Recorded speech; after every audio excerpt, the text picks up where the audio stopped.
Welcome to Your College-Bound Kid, a podcast for parents and families everywhere.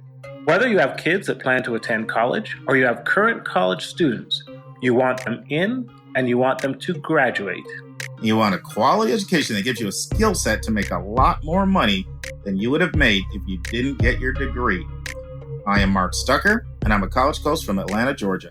And I am David Williams, a parent from Chicago, Illinois. This week, in the news, part 3 of an article from a Wall Street Journal about how to fix college admissions by Melissa Korn. We will be in chapter 106 of 171 answers, and we will be discussing what happens if a parent refuses to complete the FAFSA. Our question from a listener asks, if we are concerned about the cost of college, shouldn't we cast a wide net and apply to as many colleges as possible? And Mark's final part of his interview with Colonel Robert Kirkland about what you need to know about ROTC scholarships. And the college spotlight will be the University of North Carolina in Asheville, a fantastic town that I was just in several months ago. Now, I'm not a mind reader, but I know what everybody's thinking. That Dave Williams has a nice, striking male voice, but where is Anika? So, friends, she had to take some time to travel and be away with family during an important time. So just ask that you would uplift her in prayer. She's been with us for 105 straight weeks, so she will be back. It's her first time missing in 2 years, but we are blessed to have my lifelong friend, Dr. David Williams. And our regular listeners will recognize Dave. I interviewed him on episodes 58 through 61. We did a series called So You Want to Be a Doctor, So You Want to Be a Nurse, or So You Want to Be a Physician Assistant. And we've known each other our entire lives, even from the time we were like 3 and 4 and 5. We were so close, we would tell everybody that we're cousins. Remember that, Dave? Absolutely right. You are truly my friend, my brother from another mother. There you go. There you go. So our dads have known each other. In fact, Dave and I were both 56, although he's my senior by 8 months. So I have to show him a little respect. That's right. Okay. But our parents were super close. And one highlight this summer to me, because they've known each other, our dads for 70 years. I attended my dad's 90th birthday party this summer. And of course, I call him Uncle Eldon. Dave's dad was there. And one of the highlights was just seeing the two of them just yuck it up for hours and share stories for 70 years of knowing each other. So, but Dave and I, we talk almost every day, and I'm thrilled to have him subbing for Anika today. David, a lot of people may not have heard you on episode 58 through 61. So why don't you tell them a little bit about yourself? Thank you, Mark. Well, once again, I am just so happy and privileged to be here. As Mark has said, we've known each other all our lives, and I've really followed the growth of your podcast, Mark, for the last 3 years, and it's just been fantastic. Its impact on people's lives and my life in particular. As Mark knows, I went to Princeton University as a college undergrad, and then I went to Harvard Medical School. And I've been a practicing emergency medicine physician for the last 25 years. Took a little stint to do a MBA degree at Northwestern.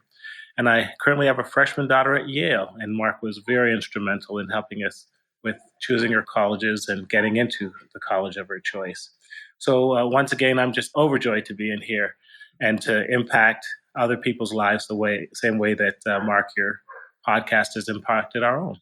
Yeah, that was great. And friends, Dave, and like I said, we talk every day, and he listens to every single episode, and he gives me feedback after every one. So I had to call him after him graduating from Northwestern and say, Dave, did I get it right? Yes, did I get it right? Yes, he did. Although I was a little surprised. I mean, I didn't hear about the weather.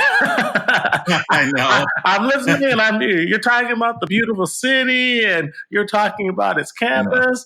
But I was just waiting for it. But I was there in January, and the hot came off the wind, and it nearly killed me. Yeah, Dave knows of my deep aversion for cold weather, but I figured to each his own, and I cut Northwestern a little slack and not talk about the freezing cold Chicago weather. Well, I love Atlanta, Mark, but in Chicago, we know you guys as the weather weenies, so we know not to invite you over during January and February. And that is when you call me, Dave calls me a weather weenie sometimes. But I'll tell you what, when he does that, I wear it as a badge of honor. So yeah. It's great. Thanks again for substitute hitting for Anika. And once again, listening family, your prayers are appreciated as one of her loved ones is going through a tough time. So truly, and a shout out to Anika, because she's really been an asset and a joy to your podcast. So I don't know if I can substitute her humor, but I'll try to inject some needed cynicism where needed. How's that? As long as you deliver your authenticity, then, and I know you will, then we're good. We're good. Awesome. So friends, we are super excited, and we've said this a few times, but we started our podcast in February of 2018, the first week of February of 2018. And this podcast goes live February 2020. So that means this is the first episode of year 3. And because I am nostalgic, I got to kick it off with some music. Alexa, play Anniversary. Here's Anniversary by Tony on Amazon Music. Can you hear that song, Dave? I could hear it, man. I'm about to do a little step in here, which we do in Chicago. I'm playing my favorite song, one of my favorite songs. So I'm going to let this song roll while we keep it talking here. I'm connected by my headphones, so I can't leave the table, but I'd be stepping to this right now. Yes, absolutely. Absolutely. And I want to also thank everybody so much, all of you, for sticking with us through year 1, through year 2, and now into year 3. We're grateful to you in so many ways. I just want to mention a few of the ways. All of you who write us and encourage us, you are the fire that keeps us ignited and keeps our passion coming back week after week with your feedback, whether it's constructive criticism or it's complimentary feedback. I can't thank you enough. Anika can't thank you enough. We did a planning meeting before this, and we said we got some thank yous to shout out today. We have 50 of you who are part of our podcast partners who support us financially, and you all make the show possible. There would not be a Your College Bound Kid. Well, we would still probably do it, but we could only do maybe 30 minutes a month, not 6 hours a month of content without your financial support. So we are so grateful to you. We're grateful for everyone who's told everybody about the podcast. And so many of you write us and say, I tell all my friends, or I told my school. And we're so thankful for you. And then there's 65 of you who have rated us on Apple Podcasts, and we're thankful for those as well. And we have grown. And one of the things that we promised was a big announcement in this episode. And so we've got a couple big announcements. And we got feedback from all of you, or not all of you, but a number of you, that you really liked it when we put the interviews up on the website. And a few of you said, you know what? I'd also like it if you could put the college spotlights up on the website so I could just go and listen to them in one place. And you asked and we answered. So hopefully, now Dave and I were recording this on Super Bowl Sunday today. That's right. But hopefully, yep, Super Bowl Sunday, but we go live on Thursday. And hopefully we should have our college spotlights up right now. In one section, we have them arranged by area of the country. So we have the Northeast and the Mid-Atlantic, and then the Southeast, and then we have the Southwest, and then we have the Midwest. Can't forget you in Chicago there, Dave, the Midwest. And that's right. And then we got the West Coast as well. And so if you want to learn about colleges by geography, just use our menu. We'll also have the 10 most recent ones displayed. So that's going to be hopefully a fantastic new addition moving forward in year 3. We also have our comment feature up, so you can leave comments there.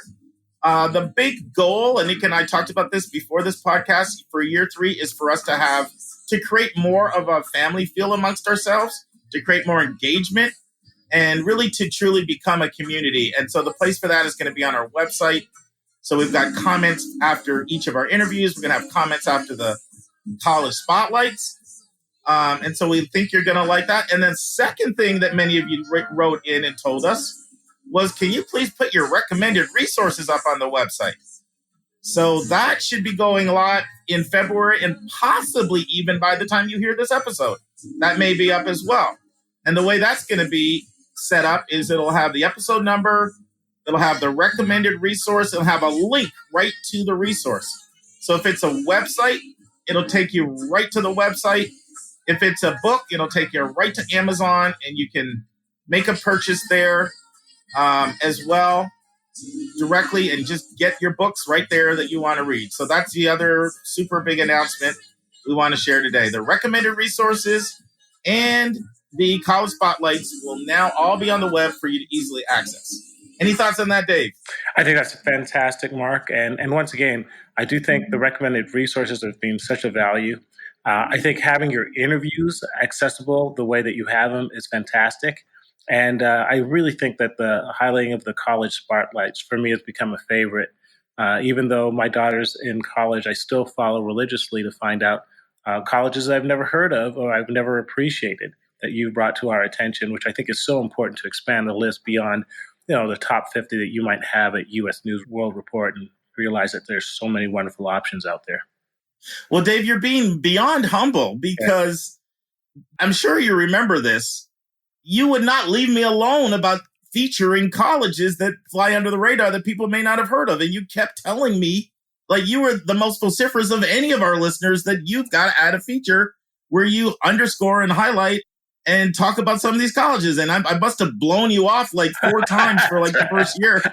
That's right. I'm a gadfly. But I think what it is.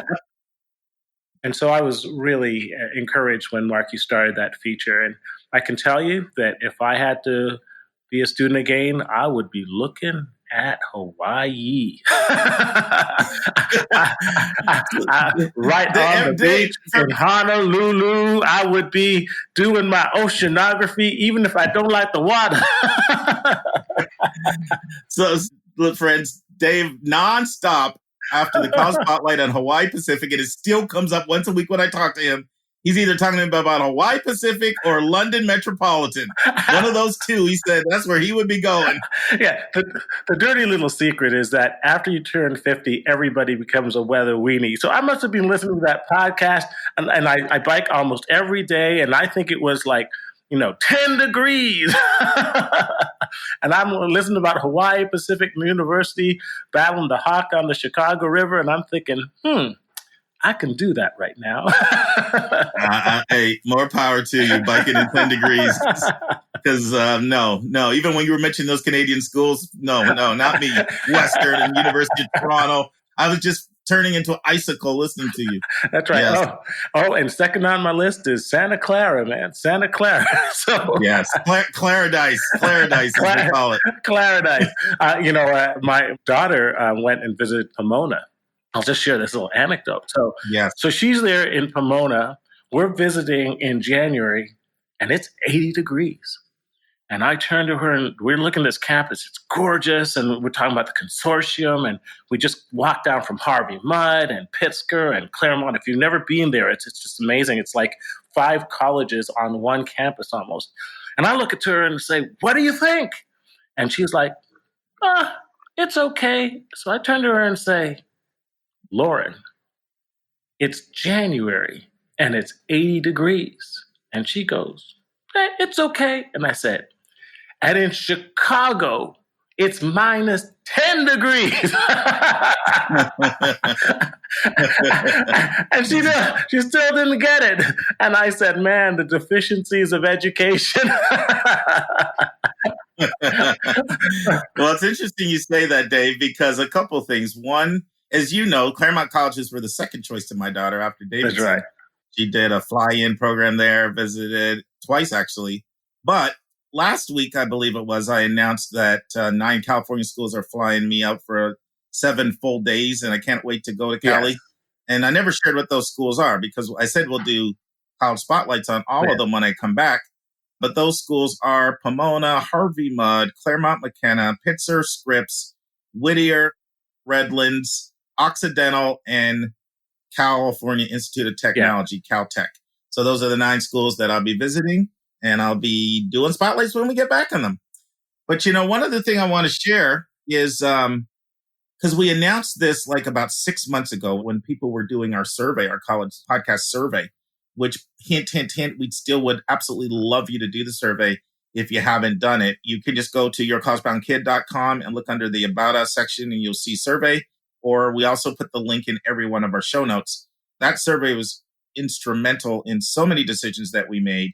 And we thank everybody who participated. But one thing I announced about 6 months ago, I said, everyone who completes the survey, we'll let you know the results. And Anika and I decided, rather than just send it only to the people that completed the survey, I want to just briefly tell you who our listeners are. And one of the reasons I want to do that is because our new focus on year 3 is building community. And we feel if we're going to build community, then we need to kind of let you in our lives a little bit. So here's a little bit about who listens to our podcast. 72.1% of you are women, 27.9% are guys. 54.1% are between 40 and 49. 41% are between 50 and 59. So 95.5%, or more than 19 out of every 20 of our listeners, is between age 40 and 59. 62.3% are white, 18% are black, 8.2% are Asian, 6.5% Latinx, 3.3% are multiracial.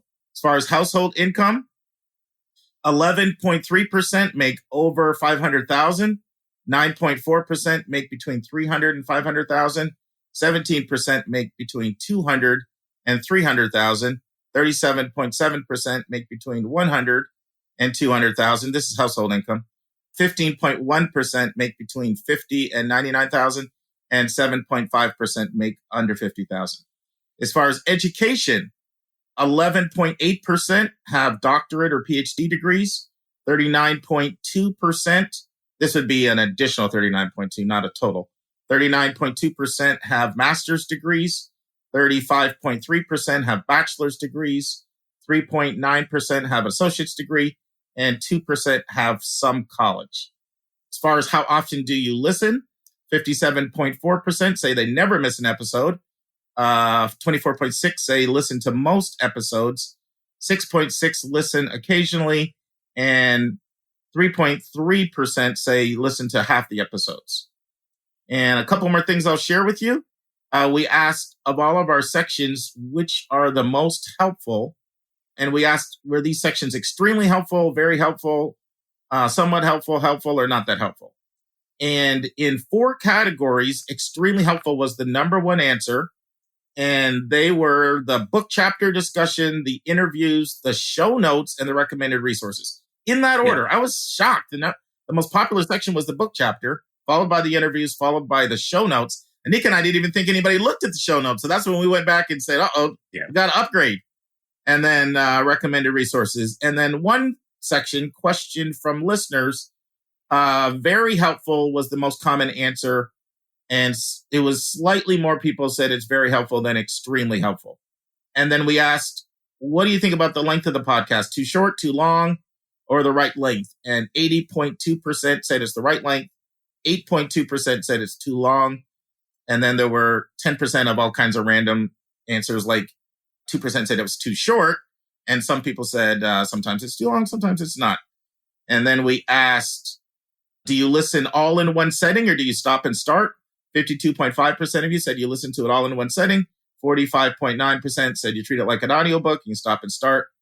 And one other thing, a couple other things I'll share, and then we'll jump into today's episode. Just because we want to be really transparent with you this year as part of building community. So when we first started our podcast in February of 2018, we got like 200, between 200 to 300 people downloaded the podcast for the month of February. And it took us 6 months to get up to 1,000 people that would download the episode each month. And then this last month, January, I'm looking at these numbers, 8,598. So fantastic. Thanks to all of you spreading the word, we've gone from 200 to about 8,600. And the most popular states in order of our listeners are number 1, California, number 2, Georgia, number 3, New York, number 4, Texas, number 5, Illinois. Up your game, Dave. You got to spread the word more in Illinois. I know. you got to crack the top 3. Well, we've been losing population to California. So I got to call some of those folks back. That's right. You got a built-in excuse. And then number 6, Pennsylvania. Number 7, Massachusetts. Number 8, New Jersey. Number 9, Oregon. Number 10, Virginia. Number 11, Florida. Number 12, Washington. And same thing, Anika. Up your game, Anika. 13, North Carolina. So, and any comments at all, Dave, or you want to dive right in the episode? Well, Anika and I, we'll have our little podcast about our struggling states. We'll try and up those numbers there. Hey, you're top 13. We'll take it. We'll take it. It's all good. It's all good. The admissions tip this week is to do a search for the alumni magazine for every school you are seriously interested in. They are usually online these days, and you can learn a lot about a college by reading the alumni magazine, and the content, like newspapers, is not filtered through the marketing lens of the college. Our admissions vernacular, our word of the day, is preferential packaging. This is the practice where colleges don't base the money they give you entirely on their analysis of your financial need, but rather they give their best aid awards to the kids they want the most. More grants and scholarships, or gift aid as we call it, less loans and less gapping. Let's turn to college hot topics in the news.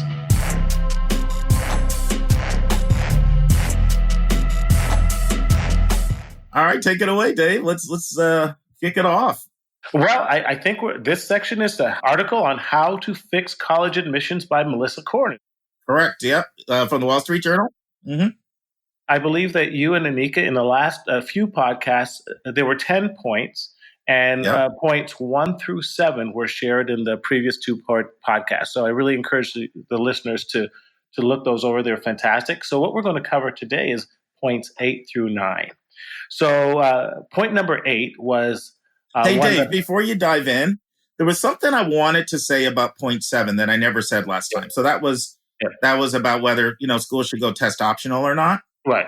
And so actually I had this in my notes, but I just missed it when we were doing the podcast. Yeah. So another reason why people want to go test optional is because another thing that affluent families know how to do is to find a psychologist who can get their kid extended time. Wow. And as one seasoned counselor told me, every wealthy parent in Westchester, New York knows a psychologist that will get their kid accommodations if they write a big enough check. Yeah. So that's another aspect of the inequity.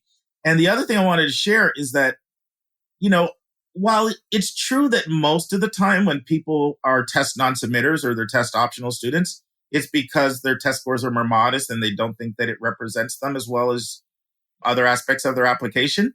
But I think the public would be surprised that there is a sizable number of high testers that choose to go test optional.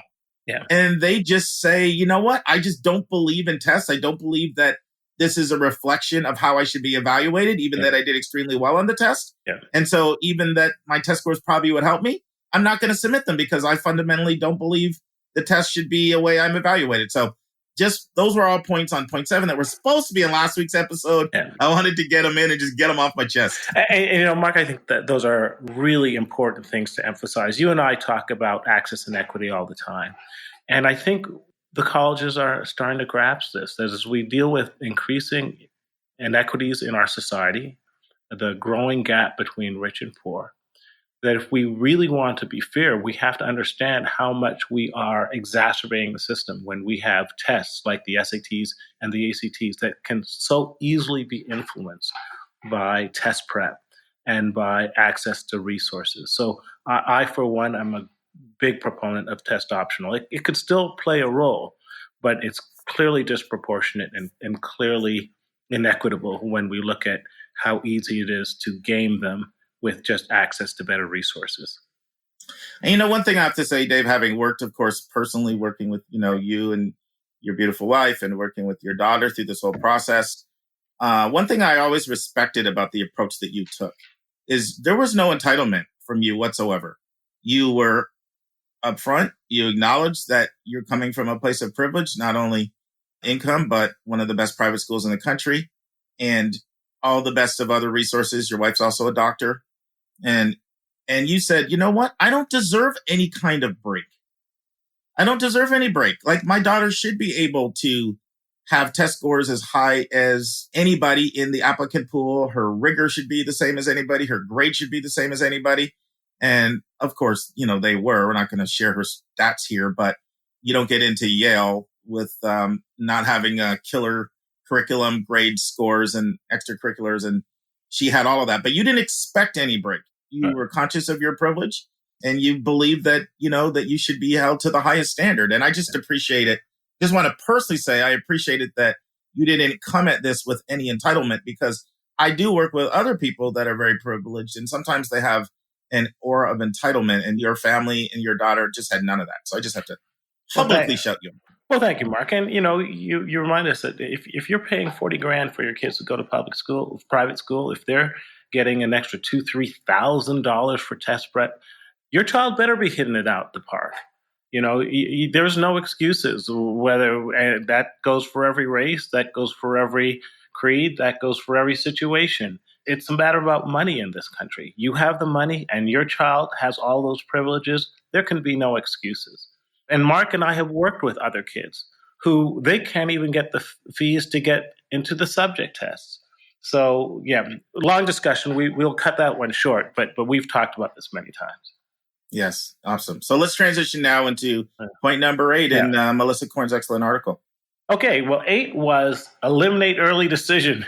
And it's a good segue because the reasons for eliminating an early decision has to do with the same principles we talked about. Well, what Melissa Korn points out is if you take a University of Pennsylvania, 18% of their class is admitted early decision, while only 5.7% are in regular decision. I'm slightly correct you on that. So the acceptance rate for early decision was 18 versus 5. The percentage of the class is actually around 50, a little bit over 50 every year. Yeah. I'm sorry. That is crucial. Very good. The 18% accepted, and that goes to our next point, because if you looked at Dartmouth, fully 50% of its class was accepted early decision. And Mark, you'd know this better at our local school, University of Chicago. Wasn't they are actually one of the worst in this. What percentage of University of Chicago is early decision? What are their acceptance rates for early decision versus regular decision? Yeah. And Dave, of course, attended a school that fed right into the University of Chicago. And so actually don't have their numbers memorized off the top of my head, but I know that they have some of the biggest skew between early and regular. Right. And let me just share this, Dave, because while you're on the statistics, it's not only University of Pennsylvania and Dartmouth. So I did write down some of the stats for some of the other schools. I didn't put Chicago on the list, but just listen to these differences from some of these schools. American University, 81% acceptance rate for early decision, 29% for regular. And they take 45% of their class by ED. Amherst, 36% ED acceptance rate, 10 regular. They take 40% of their class. Barnard, 30% ED, 12% regular, 49% of their class. Bowdoin, 23% acceptance rate ED, 9 for regular, 49% of their class. Brown, 18% ED acceptance rate, 5% regular, 47% of their class. Claremont McKenna, 28% of their kids get in ED, 8% regular, 59% of their class. So 6 out of 10. And I could go on. I mean, I have so many more. I'll just say a few more. Cut me off when you're at when you've had enough, Dave. But 38% for Colby versus 11, 51% of the class. College of the Holy Cross, 81%, 35, 44% of the class. Colorado College, 27% ED, 5 regular, 57% of the class. Let me just mention a few more schools people may be real familiar with. Cornell, 23% acceptance rate ED, 9 regular, 43% of the class. Davidson, where both Anika and my kid went, 47% ED, 14 regular, 64% of the class. Now, they have a lot of athletes that they lock in. A lot of schools do. Duke, 18%, 6% regular, 51%. And Johns Hopkins, 31% ED, 8% acceptance rate regular, almost half their class. Northwestern, 25 versus 7, half the class. Is that enough examples, or should I go more? Because I got it is, and I can tell you, I remember our conversation. Yeah. When I was first starting my daughter down this process, and there were so many ways in which college admissions had fundamentally changed from when I had applied to Princeton 20 years ago and today. In more than 20, Dave. Don't try to make yourself. I already blew your cover. Listen, man, you're going to come on here. You got to keep it real. I said you're 56. People can do the math. No, I'm going to play my 38 years ago. For all you folks out there, when you're African American, you hit 50, you start counting backwards. No. I remember visiting Princeton with you when you visited to check it out. I took a trip with you and your family. We were probably both 17 back then. I can't believe that's almost 40 years ago now. That's crazy. 40. I said 20. I know. And I busted you for it, too. You did. You missed. Okay, let's move on. But the fact is I could not grasp this whole early decision business. Because as the article, first of all, the number one issue is this completely disproportionately favors the wealthy. And it's a gaming system in which all the cards are put in the college's favor to the disadvantage of the student at any wealth point. And we talked about this multiple times, Mark. In fact, in 2006, the article points out that both Princeton and Harvard opted out of the early decision game because they recognized that it was fundamentally hurting kids of lower socioeconomic means. But it also pointed out that they were the only ones to do it, and they found such a disfavorable impact on their own decisions, on their own admissions, that they backed out of it and then backed back into some form of early decision process. And Dave, let me explain that, because people may not get, but how could it have a disfavorable impact? So, So basically, there's a metric that is extremely important in college admissions. It's called yield. Yield is what percentage of your accepted kids choose to come. So accept 100 kids, do 50 come, that's a 50% yield. Do 10 come, that's a 10% yield. Do 80 come, that's an 80% yield. And yield drives the bus in admissions. And, we'll talk about that a little bit more in a second. It's extremely essential for schools to be able to know what their yield is. And so what happened is Harvard and Princeton, and I remember this because they really pissed off a lot of people actually out there, because they got really preachy when they did it. Sorry, Dave. I know you went to both of those two schools, but I'm going to bust on them. No, they were a little sanctimonious, saying, "Come on, early decision. We know that it adversely impacts people that need to look at money and compare financial aid offers. So you guys need to drop it."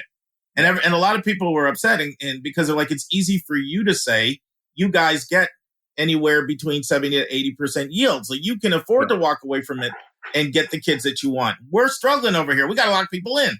Correct. And they found that their yields dropped fairly precipitously. So they walked back their statement and they came up with something very PC, saying, well, times have changed now and more lower and moderate income kids are applying in the early rounds. So you gave a very PC answer. But anyway, just had to explain to them what you mean when you said it had a disfavorable impact. Keep in mind that both of those schools right now do not have early decision, but they have single choice early action, which is very similar in a lot of ways, because you can't apply anywhere else early if you're going to apply to them. In a lot of ways, I'd rather have someone apply to a school like a Penn or a Northwestern or Columbia or Cornell that has ED, because at least they can apply to other early action schools. Those schools hold you hostage. And by the way, they both have pretty big gaps. I never gave the Harvard or Princeton numbers, Dave, but it's both Harvard and Princeton are between 3 and 4 times more likely to get in, closer to 4 actually, off of an early application versus a regular. And to put those in real terms, when we look at the Ivies now, they're all considered reach schools, lottery schools. It's ridiculous, the numbers. But even if you are the student of the highest caliber and the highest order, going ED means that it's a reach maybe, but if you're a non-hooked student and you have excellent grades, going regular admission, it's a lottery pick of the highest order. Because going from for the strongest kids. For the strongest kids. Correct. We have this saying, we have this saying amongst our counselors. For the strongest kids, we say that regular admissions at the most selective school is a complete bloodbath. It's a bloodbath, because you'll talk to a school about the kid. It may be one of the more extraordinary kids you've worked with in years. And they'll say, sorry, we deferred, sorry, we're waitlisting them. Because look at Penn. It goes from 18-20% to 5.7%. For Harvard, it probably goes to less than 3%. Chicago. It's around 3. Regular. Right. Yeah. So 97 out of 100 of these high-performing kids are not getting in, whereas in regular decision, it might be 80 over 100. That's a huge gap. And the thing is, too, those schools, those pools are very self-selective, too. So they don't get very many kids that apply that are not, extremely strong. Right. But so let's talk about this, Dave. I think we've both made it clear that we would like to see early decision become obsolete. Absolutely. We're both in favor of it. Yeah. One thing that a lot of people may not know, and we're going to do a podcast on this at some point coming up in the news, is the Department of Justice actually opened up a case to look at disabandoning or abandoning early decision and making the practice obsolete because of the injustice to it. Right. But what happened was when NACAC changed some of their policies, and we did a whole podcast on that, the Department of Justice kind of walked back that case. So they're looking into it. So this is something that could happen. Yeah. And I think it should happen. Right. Now, I will say this because I don't want to be hypocritical. Yeah. You can't do college admissions if you don't have an ability to predict who's going to come. You can't. Your job is not to give out ribbons and trophies. Your job is to enroll a class. And it is incredibly difficult when so many kids are applying and you've got to be able to deliver, enroll. It sounds crass, but you got to get butts in the seats. And so I'm not so naive as to believe that if early decision ever did become obsolete, that it wouldn't be replaced with some other things that would also be a little bit unsavory, because schools have to be able to predict who's going to come. And so demonstrated interest would then go absolutely on steroids. I know it would. I know like not visiting would almost be the kiss of death. So I don't want to be naive about that. And the reason I say I don't want to be hypocritical, when I did admissions, particularly at the boarding school, when I did college admissions, the school wasn't that selective. And it was in the early 1990s. So my memory's not as clear about it. But when I did at the boarding school, I know that I put a huge premium on which of these kids is going to come. And I definitely gave a preference to who was coming versus who may not come, because it just allowed me to do my job easier. Well, I was going to ask my question, Mark. The issue, though, for the kids themselves, certainly it helps the institutions, but don't you feel that even with the best kids, it forces them to put all their eggs into one basket? In so doing, it actually pressures kids to make maybe even riskier choices, because they know that in order to get into these top schools, they got to go early. They know they have only one shot to choose that, because you can't choose, Harvard, Princeton, Yale. You have to choose one, or Duke or whatever. And so they're like, okay, well, let's overextend ourselves to try and get the number one school.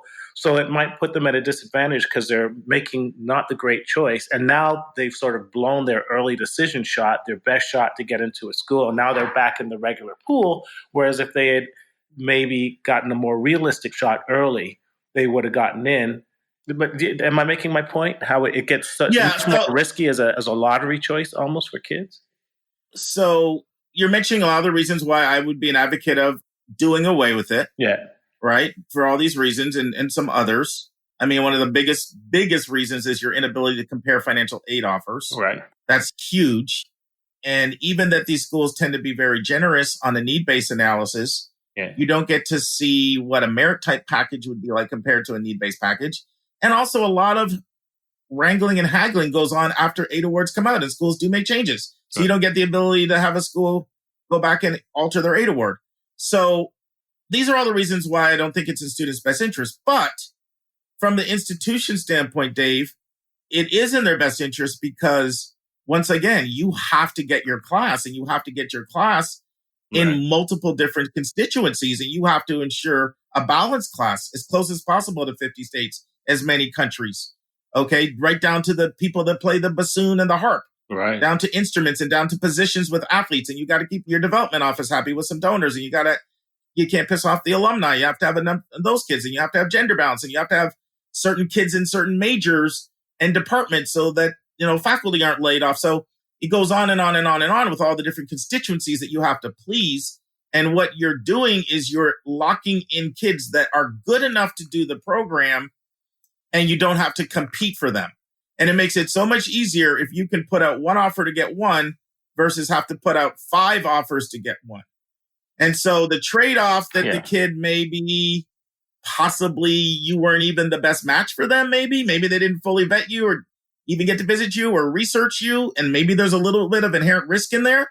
That's worth the trade-off for the school of being able to please all your stakeholders, lock in different constituencies, and not have to compete for a kid that you'd have to compete with in regular, because if you're highly selective, then that means the schools that they're going to get in are also highly selective, and the chances are you're not going to get the kid. Does that make any sense? It does. So one more question. For early Sure. decision. And then we need to move on because we'll have a 3-hour podcast. All right. We're now that one of the dangers of Mark having me on as a co-host for this thing is he knows we can talk forever. We sure can. This is stuff we talk about through the week all the time anyway, right? So we'll institute some discipline. We'll move on. We'll come back to that. Yeah, because I thought it was funny that I'm the one saying to move on. That's Anika's role to me. She's going to be listening to y'all just talked and talked and talked. All right. Number 9, use a lottery system. And I think part of the things that the article touched on 2 things. There's one that Harvard could probably fill its whole class with all straight A's and all whatever, and just take 4,000 kids and then do a random lottery, and whoever wins 2,000 spots, that's their class. I think it was agreed that's not going to happen. It runs counter to holistic admissions and so forth. But also to some aspect even of meritocracy. Exactly. So that kind of a lottery that's just purely random like that is not going to happen. So I don't think we should waste our time talking about it. But correct. But there's another version of the lottery. Why don't you? And we could not have a better person on for the podcast than Dave. Yeah. Because he's been through this other type of the lottery and the whole medical school process. So why don't you explain the other version and talk about how it worked and tell us whether you liked it or not? Sure. So the other one is the computerized matching system. That's what medical schools have been using for decades. I won't say how long, but it was when I was doing it. So it's over 30, 40 years. Then it's more, it's getting close to a century, not just decades. That's right. So, you old man. That's right. But before there was Facebook. But at any rate, the way that works is that the individual ranks the top choices of colleges from 1 through 5, 1 through 6, 1 through 10, whatever. And the colleges then rank their top students, which would be 1 through however long that class is, 1 through 4,000 or 30,000. And then it goes into a computerized algorithmic matching system, and it literally matches the college's top choice with the student's top choice, depending how that worked out with all the other players in the system. So it's a little complicated, but essentially it maintains the ability for the student to narrow his choices, the college to narrow its choices, and let a computer make the final selective match. Its advantage is that, as complex as it sounds, it's worked very well with residency admissions. This is what graduates of medical schools use to get into different residencies, such as orthopedics, family practice, cardiology. And there's literally hundreds to thousands of different residency programs in hospitals. There's thousands of medical students. And as crazy as it sounds, you take all these thousands of programs and thousands of students, and they match up and they throw it into the computer, and they come up with a matching based on the algorithm, and it works. It's being well received, and it's very successful. So the idea is... So Dave, what was it like for you to go through that? Did you find it fair at the time? Did you like it? Did you not like it? I mean, what are the pros and cons of it? Well, the cons is that you're not exactly sure where exactly you will match. And so there is something called the National Match Day, which is sometime in the spring. And it's probably the most stressful time of a medical student's career, because at a particular day, a particular hour, the computer flashes on the screen where everybody is going to their residency. And you don't know if you are going to end up in this hospital or this state or this city, or for many students, you may not match at all. So that's the equivalent of not getting into a college. And you might find that you did not match into orthopedics, or you did not match into cardiology. So you lose some level of certainty and control. However, for the vast majority of students, they tend to match in their top 3 selections. And so they're quite happy with the fact that A, they matched, and that they matched roughly where they wanted to go. So I think it works well. It's not perfect. Mm-hmm. It's harder to select an individual place in an individual hospital, an individual program that you want to go to. But in general, it does tend to get people where they want to go, in the field they want to go to, and generally in the geographic area they want to go to. And of course, the top students tend to get their top 1 or 2 choices. So... yeah, so I doubt this. The more I listen, I doubt this would ever happen. It would take so much changing of our system. I think it may be better than what we have now, to be honest. Yeah. It's so crazy. But I also think that, Americans do like to have choices. Yeah. And I don't think it would ever happen.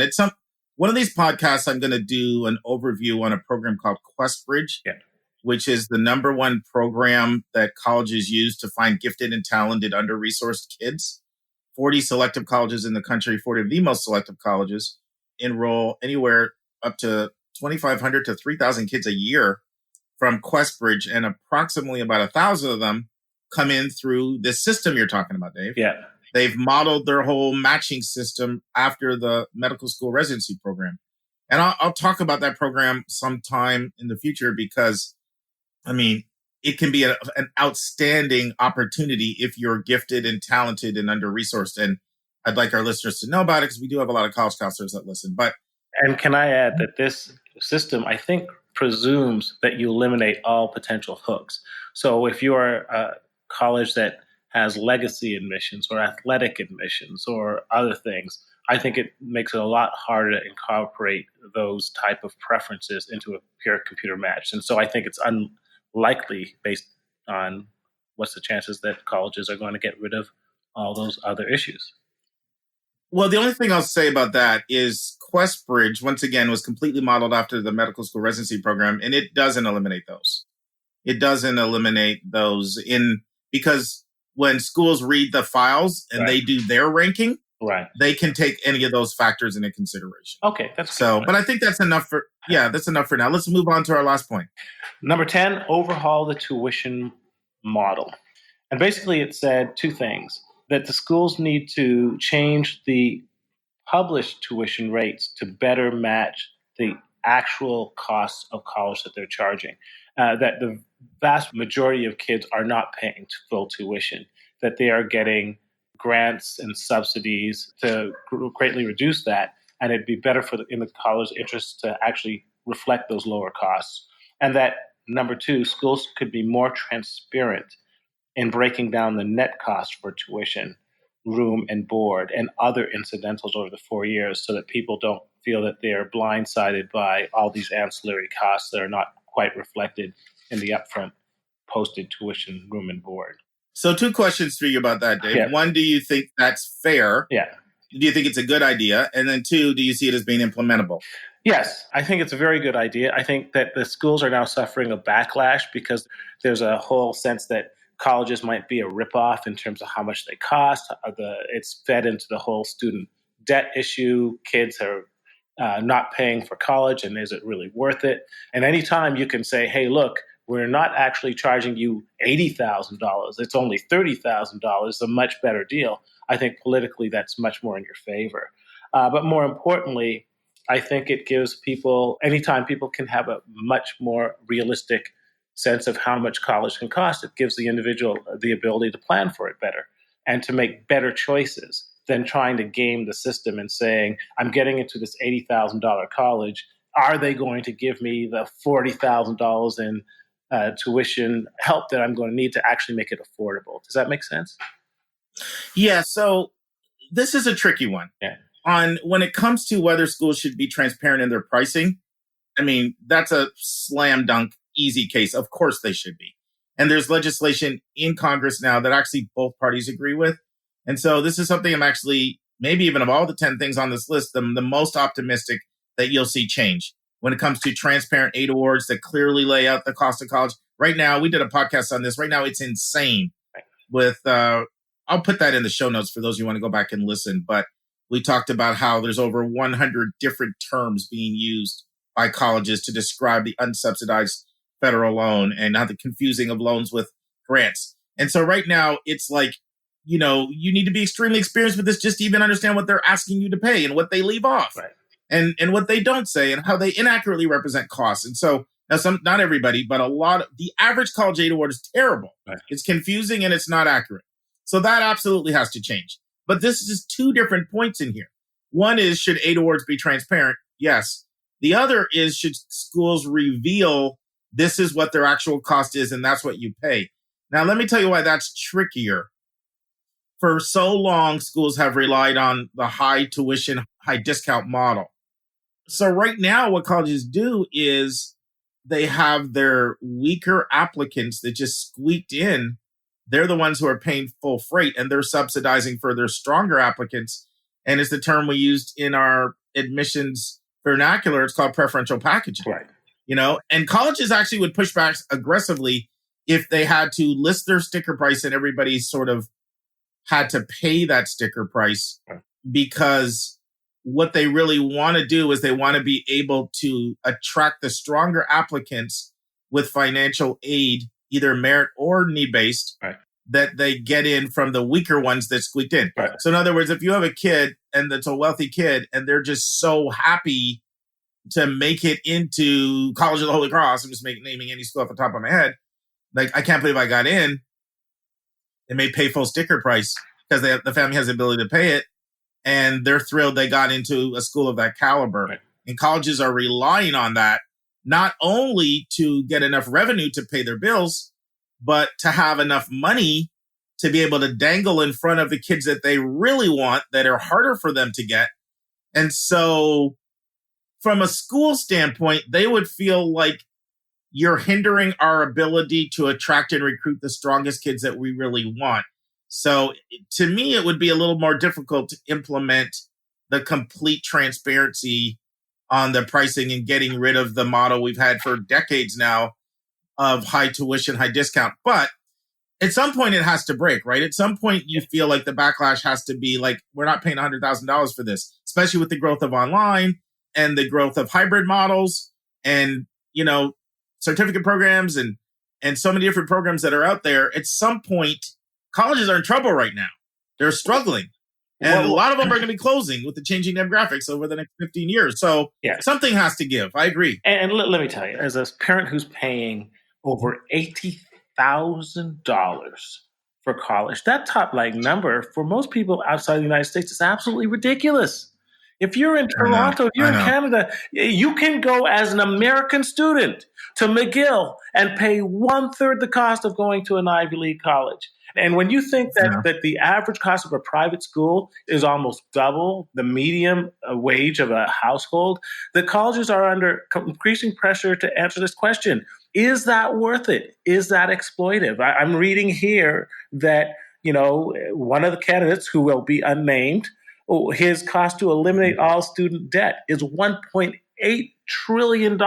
And people are saying this system that we have now espoused has caused a $1.8 trillion in student debt. Is that not immoral? So when I look at colleges, I'm like, this is something that you have to do because your headline numbers are simply not going to be politically supportable going forward. And if college truly only costs $40,000, $30,000, that's a whole lot better than going forward with your $75,000, $80,000, and we're going up double digits every year model, because I think that's politically not viable.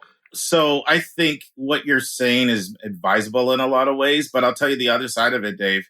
As somebody who does this, I can't tell you how many people I work with that will say, I'll pay full price for XYZ school, but I'm only paying, and they might throw out a number that's less than half of that for this school over here. Right. And I'm telling you, like, there's a lot of money out here, and schools like Harvard, Yale, Princeton, Stanford, these schools could literally charge $100,000 and still have that many people pay for it. There's just that much money in entrepreneurs and the Wall Street community. I mean, I know it's insane, but now that's why so many of these schools are trying so hard to increase their prestige, because as they increase their prestige, then people are more willing to pay more money to attend them. Right. But I agree, something has to go. Yeah. But from where I sit, I still see a steady stream of people that have no problem paying for a school if it's prestigious enough. Yes. But I do agree that the system is broken. Yeah, because now it all feeds back to what we're talking about of inequity in access, and that increasingly the college system is now just exacerbating our trend to almost a feudal society where the rich can afford everything and the rest of us nothing. So we're getting too much into the political weeds, I know. Like we always do. We always do. This is a college podcast. It's not a politics. Dave and I won't tell you about all of our debates and politics. We'll leave that alone. Absolutely. We are completely changing. Let's get back to education. Now it's time for our step-by-step walkthrough of the college admissions process.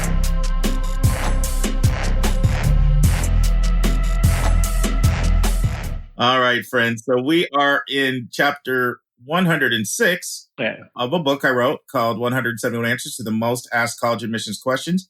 And the question that chapter 106 asks and answers is, what happens if a parent just refuses to pay for college?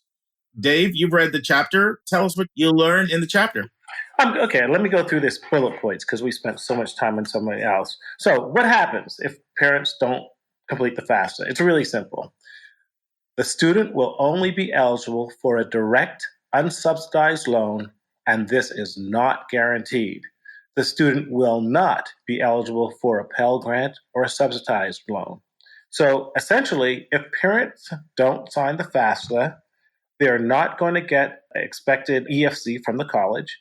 And essentially, the child is not going to get access to free government money. They're good. And then I'll make some comments after them. Sure. Yeah. So some of the reasons why parents may not want to give the information is, number one, some parents are very private. They don't want to share their tax information, or maybe don't want their kids to know how much they make. Number two, some parents are going through a divorce, very acrimonious, and have legal issues.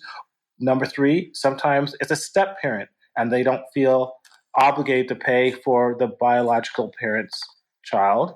Very common. Number four, and I think this is a huge issue today, sometimes the students are concerned because their parents are undocumented aliens and the parents fear deportation. And you make a point in the chapter that a child will not be kept from financial aid based on their parents' legal status. But in this present climate, really, you have to check for policy changes because that could change at any moment. And then sometimes parents don't complete their tax reforms at an early enough date.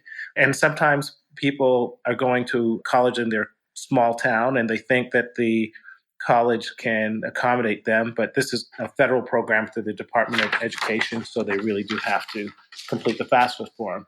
And so the final conclusion is, if your parents don't want to pay, have them read this chapter, have them talk to the college rep or your college counselor, and really impress upon them that completing the FAFSA is an absolute necessity if the student wants to have access to federal funds. Yeah, and a couple of things. A lot of, every year I work with families in this situation, like quite a few, to be honest. All of those categories I've worked with kids in. The one that I encounter the most is divorce situations. And then, there's tension between the parents. And sometimes, I hate to say it, a lot of times it's a deadbeat dad. Like the mom is doing everything that they can. The kid lives with the mom and the dad just refuses to participate. Now, this is particularly true for colleges that require the CSS profile, because in those cases, the non-custodial parent also has to submit their financial information. Even that it's not federal money, FAFSA, it's school-based money. And when I'm dealing with these situations, a lot of times the kid is saying, it's so unfair. Why should I be punished because my dad, or it can be a mom, Nico always reminds me, don't let the moms off the hook, whether it's a dad or a mom, because they refuse to fill the forms out. And, well, let me ask you this, Dave. Why do you think schools would say, sorry, that's not our problem if you don't want to fill it out? Why do you think schools would say that? Because schools want to be fair, and they have to look at all the resources available to kids and can't let divorced parents, step parents off the hook if there's legitimate access to those resources that the student will have. You can't say one set of divorced parents, hey, just because your dad doesn't want to pay, you're fine. And the others, your dad does want to pay, that's okay as well. They have to have some level of equity between them. Anika and I are so grateful for everyone who has financially supported our podcast. It allows us to pay our staff and cover our other auxiliary expenses involved in having a weekly professional podcast. At the start of every month, we're going to start sending a special gift to anyone who financially supports your college-bound kid. I will be sending our donors this bonus content once a month directly to your email. The bonus content will be between 10 to 15 minutes in length. Usually it will be a college-related topic that I'm passionate about. Occasionally, it'll be another bonus hot topic in the news segment. Sometimes it'll be an answer to a question that one of our listeners submits to us via email. And you'll receive these monthly audio blogs for a gift of any amount. We know that $5,000 to one person is $5 to someone else, and we don't want your budget to be a hindrance to you receiving this additional bonus content. So if you want to support our show, just go to yourcollegeboundkid.com and click the donate button. And if you've already financially supported our podcast, you will automatically start receiving this bonus content via your email. This bonus content is our way of letting our financial supporters know in a tangible way how much we appreciate you. And if you have any questions at all about our monthly bonus content, just send your questions our way. That's to questions@yourcollegeboundkid.com. Once again, questions@yourcollegeboundkid.com. Basically, this is how I would put it. One, from a college standpoint, paying for college is both a parent and a student's responsibility. Right. That's why they give you a student loan in the package. That's the student responsibility. Some colleges, especially your selective, that require the profile, they require a student work component in the summers. They'll build into the package. This is, of course, if you're applying for aid. If a parent can stroke a check, this is not relevant. We're talking about if you need financial aid. So the bottom line, philosophically, colleges see paying for college as the student and the parent's responsibility. That's the first thing. Right. The second thing is that if word got out on the street that all a parent had to do was say, I'm not doing it, I mean, Right. colleges would be toast. That Right. would spread like wildfire. It'd be all over the internet. Yeah. It'd be right on College Confidential. I know, right? What website it would be on first, where Yeah. all the gossip goes on. Yeah. And then colleges would get exploited over that. And thirdly, quite honestly, the colleges need the money from the parents to pay their bills. Like there's very few colleges that are not heavily tuition dependent. And if you're going to cut off what oftentimes is the man, and oftentimes the person that doesn't want to do this is someone who has resources. Because if you don't have any resources, then it's not going to come back and ask you to pay much anyway. So the colleges need those resources. The colleges would get exploited because word would spread, and the colleges philosophically believe that paying for college is both the student and the parent's responsibility. So I feel bad for the kid. I feel terrible, but this is something that colleges feel very, very strongly about. And the federal government has its policies as well when it comes to the FAFSA. And this is just not going to change. And it's something that people need to be aware of, because you can visit schools, you can fly all around the country and spend a lot of time and money and invest a lot of emotional energy in something that may not even have any possibility of happening if you're not in accord on this issue with parents completing the financial paperwork. And I think you've shared a story with me, Mark, several months back about one or two parents wondering if they should get divorced. I've seen that happen. Right. So to your point, if that was a venue, if that was an avenue that people could use. Not wondering, Dave, right in front of me, saying, we're getting divorced. And I'm like, oh no, I'm trying to help families. What profession have I gotten myself into? Let me just say, sometimes I don't like to tell people some of the ways around the FAFSA, because it's like, you know what I mean? It's just too tempting. That's one, it's an extreme, but there are others as well that I don't even like to tell people because it's too tempting for them not to do them. But anyway. Well, at an $80,000 bill, there used to be a phrase, it's cheaper to keep her. But if I can save $80,000, maybe not. So you don't want to go down that road. Hey, just yesterday, I did a session with a new client I'm working with. And I brought this up because I'm like, you're going to be applying for schools. And this is a high income single parent that won't qualify for any money off of their income. But they might end up qualifying because they're going to have a few years where there are going to be 3 kids in college at the same time. Yeah. But the deadbeat dad is not going to fill out the paperwork. Right. And then the mom said to me, well, what happened if I just write down, we have no idea where he is? I'm like, oh boy. Oh boy. Let's move on, Dave. No more. I don't want to talk about this anymore. You bring back some bad memories. That's right. Go to the question from the listener. Sometimes I tell my patients, my name is Dr. Will. It ain't Dr. Phil. We get into Dr. Phil territory there. There you go. Yeah, I like that. I'm going to use that line. Dr. Will, Dr. Williams, not Dr. Phil. That's right. It's time for a question from one of our listeners.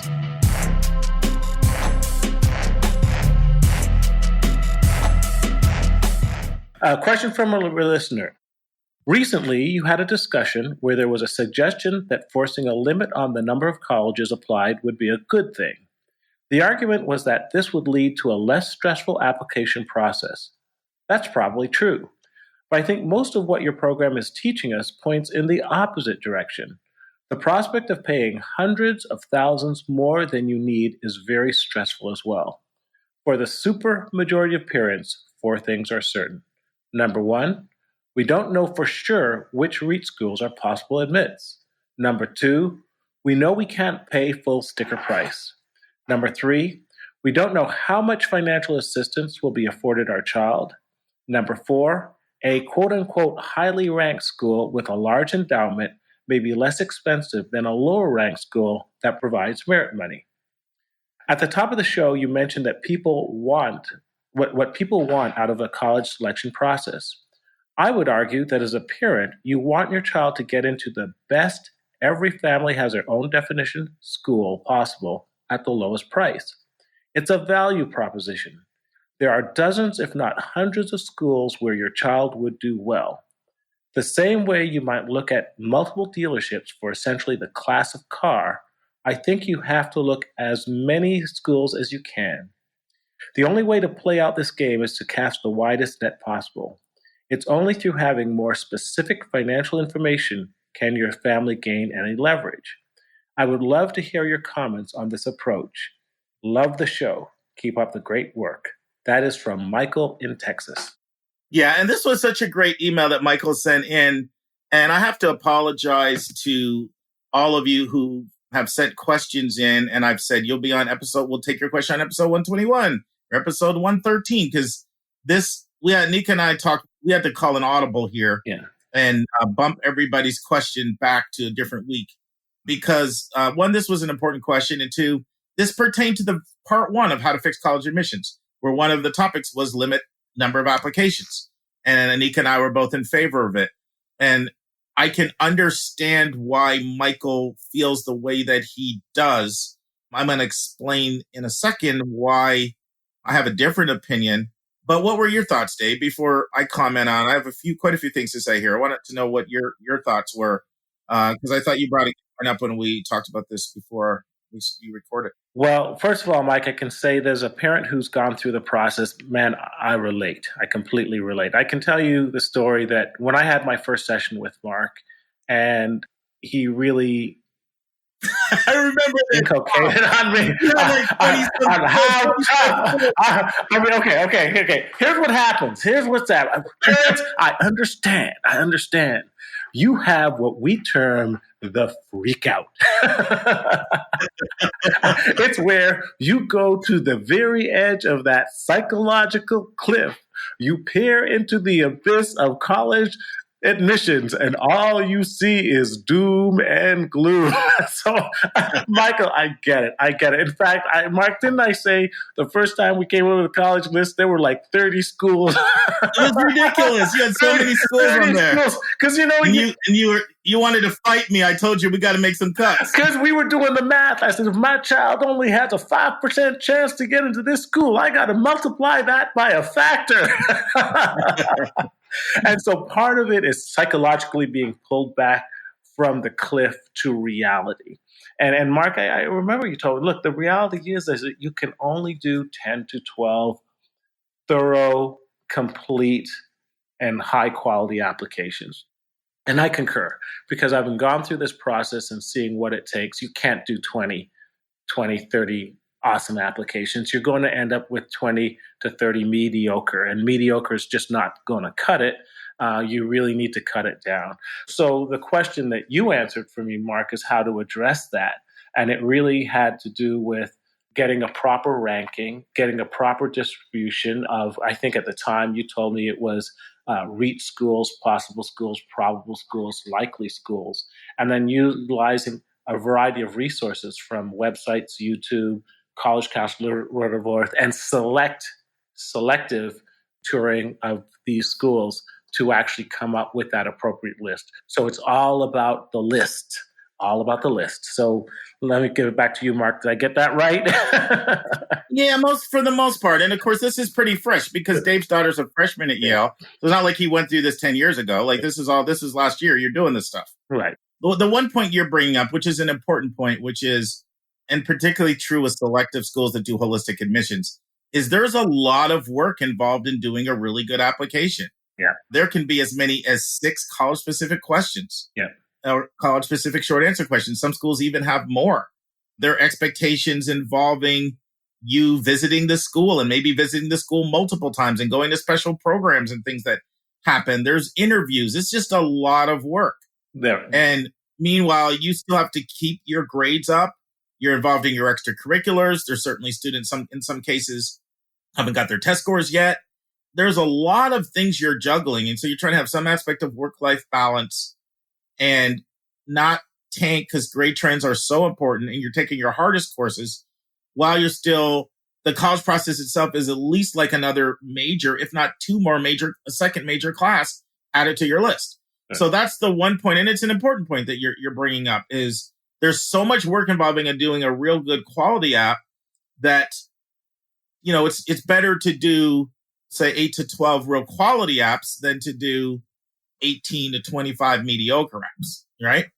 So that's one point you're bringing up. Absolutely. That's one point you're bringing up. And it's an important point, but it's not the only point. And so I want to mention some others. So what I said actually in that conversation is I said, in exchange for colleges giving up early decision, I would be in favor of limiting the number of applications people could apply to. So to me, early decision, we just talked about this at some length, so I'm not going to rehash it. But there's so many reasons why it's not in people's best interest. But I do understand the need for colleges to be able to have to figure out who's coming and to be able to predict their yield. And so I said, if they were willing to give that up, therefore people would be able to compare 8 awards and could have all the way until May to decide, then I would be in favor of limiting applications. So I do want to say that that's an important caveat because we're not talking, because I was talking about limiting applications, not suggesting it. Right. So that's another extremely important point. To me, we'd be getting something so great in return that exchange would be worth it. A third point is, and I think the average person has no idea where they'll get in. So they think, well, I just need to, and Michael pretty much said this, it's kind of a crapshoot. You need to cover yourself by applying to, so many different schools, and you have no idea, not just where you'll get in, but you'll have no idea what the aid packages will look like. When in reality, you really can have a fairly good sense of what colleges are going to ask you to pay. Not a perfect sense, but enough of a sense that it's not just a crapshoot. And what Michael's question reminded me of is a few things. One, I haven't explained that process that well yet to everybody, how you can really have a fairly good sense of what schools are going to ask you to pay. Not a perfect sense, but a good enough sense. But also, because we're coordinating our content with the chapters in the book, we have multiple chapters coming up in the next 8 to 10 weeks that deal with merit aid and how to get merit aid and how you can know if you can get merit aid. So we've been reserving some of that content for those chapters. And I think when we have those discussions, I think people will feel a lot more comfortable at being able to have a sense of what a school is likely to ask you to pay.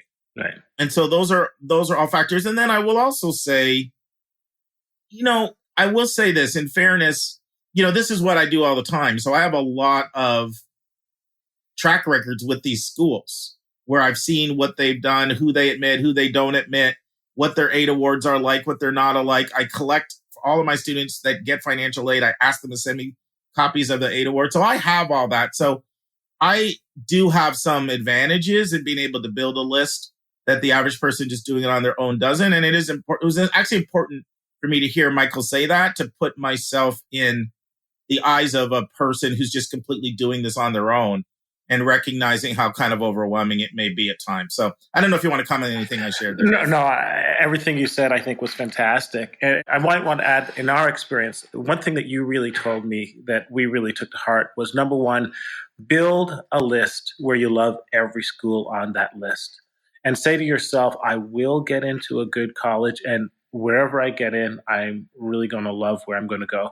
And then the other thing that you helped us with was build a great list of not just the reach and possibles, but probable and likely schools that were really amazing schools. And I can't stress how important that is. When we go to our college profiles, you've already illustrated several schools that are really great schools that are not, you don't have to be, Albert Einstein's top of your class to get into a lot of these schools, but they're going to get you where you want to go. They're going to have things that you're going to want to really be interested in. And wherever your child is on the spectrum, the grade point spectrum or the testing spectrum, you can build a list where he will probably or likely get into a range of institutions that your child is going to excel at and is going to love. And I think that is the secret to this process, to really make sure that your list includes those schools and not focus on the reaches. There are reaches for every child, regardless of his academic attainments. I'm so glad you said that, Dave, because that's the essence of this process is one, building a balanced list, and that'll take so much stress off of you. Yeah. And then two, truly believing that the probables and the safeties are great schools and they can get you where you're trying to go. Yeah. And once you do that, that will take away your need to feel like you need to have the 20, 25, 30 schools on people's lists. Now, I will tell this in the interest of full disclosure, I still have people that I work with every year that apply to those numbers of schools because I can't make people do certain things, you know, and I do this both for the school district. I'm a director of college counseling. I'm over 4 different schools. I work with 63 kids there, 63 seniors that I'm working with there. And take a guess how many the most applications one student submitted off of those 63 kids, Dave, this year. Well, I'm going to do a Nika. 5,000. Well, usually Anika's a great guesser, but she's been going on steroids lately with her guessing. That's right. He went on steroids with Northwestern and their endowment the last time. Yeah. I figured whatever you do, don't undercount. There you go. That's that go big or go home mentality. That's right. No, I'd say 100. So anyway, it's 37. 37. So not everybody listens to me. Yeah. But I also do have a track record, too, of a lot of kids having done all that who turn around and recognize later, like, I really didn't need to do all those applications. Like, it was a lot of work. You know what I mean? A lot of money on application fees. I didn't necessarily I wasn't going to go to some of those schools anyway. I will never say there's a perfect number. You can't say there's a perfect number. Every case is a little bit different. Yeah. But I will say that you can build a really good list with 6 to 12 colleges, you know? Now, it's going to be more on the higher end in certain cases, depending on a number of factors. We won't get into all of those now. We've talked about them before. Usually when money's involved, I'm going to want you to be on the higher end. Okay? But you really can. And Dave, you hit it spot on. Yeah. The key is when you unearth those probables and those safeties and look, I'm good here. Yeah. These are schools I've got 80, 90% plus chance of getting in, and I like the school. You'll feel liberated from feeling the need, to be in the 20 plus crowd with your applications. So, and if I can add one more thing, and this is something that will come up in later discussions, I think it's very, very, very important that as a parent, you manage the psychic stress that you're going to put on both your child and yourself. And I really think that over a certain number, 12, 13, 14, there's such an exponential rise in the stress of the process that it's really not worth it. And you might be having some consequences that is unforeseen. Mark and I have talked so much about the stress that we put on our kids and how that stress and anxiety is really a national epidemic that is feeding into depression and suicide. So not to get too much on the weeds there, but I also think one of the real reasons you limit the list is to limit the stress and anxiety on your child and concurrently on you as well. So I just want to throw that out there. Yeah, there are a lot of schools. I started working with a new family in New York, and their school has a policy 10. Yeah. There's schools that, Dave, your school pushed back on you as well. Oh, yeah, absolutely. Like you weren't just getting it from me, but you're also getting it from your college counselor. Didn't they want you to keep it at 10? They want to keep it at 10. Now, they also play the early decision game very well. So what they actually do is they have it in 2 processes. They pretty much force the child to go through the early decision and to make a very realistic early decision choice. They will not allow you to go way off into fantasy land. And then actually what they do after that is if you get into your early decision, they put a lot of pressure on you to then withdraw the rest of your applications in fairness to the other students. And also because now you're done, go enjoy the rest of your year. So interesting process. And I think it worked in our case. Yeah. Friends, it is time for the final part of my interview with Colonel Robert Kirkland about what you need to know about the ROTC scholarship. Listen and enjoy. And now, this week's interview with a special guest.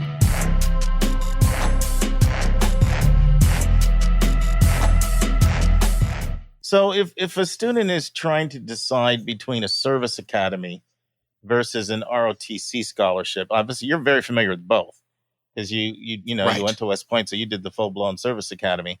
But today we're talking about how there's a way to get, school either completely covered or partially covered with not that sort of all-encompassing commitment.